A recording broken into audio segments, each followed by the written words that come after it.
Hi guys! Dahil isang linggo na naman nga ang nakalipas, kailangan na naman natin magtinda dahil may mga kailangan tayong bayaran linggo-linggo at dapat tayong maging responsable. So, ang recipe nga pala natin ngayon ay nilopak na saging o dinagto na saging kung tawagin dito sa amin sa Quezon.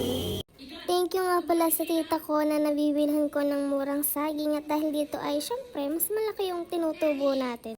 So ayan, makikita nyo naman na hinuhugasan ko muna yung saging para mas malinis ito kapag ating ilalaga mamaya.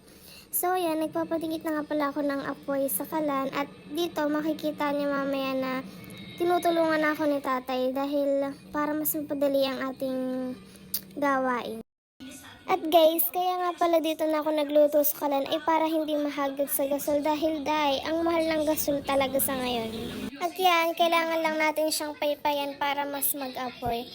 Pero syempre, tama na ang pagpapanggap. Nilagay ko na rin ito sa gasol dahil baka abutin pa tayo ng siyam-siyam dun sa kalan at ayaw kumulo, ante mo. At yan, inaahan ko na siya sa kahirapan dahil kailangan pa natin itong palamig para mabalta natin dahil kung di mo yan papalamigin magsakit din sa kamay. Yan, tamang balat lang habang nanonood ng TV. At yun na nga pala guys, pagkatapos kong baltan. Ngayon naman ay on the way na kami sa bayan para magpagiling. Ayan, thank you nga pala sa mga suki ko since day one. Hindi niyo po alam kung gaano ako kasaya sa tuwing nag-order kayo ng mga paninda ko. At yan, pauwi na ako sa bahay dahil tapos ako magpagiling.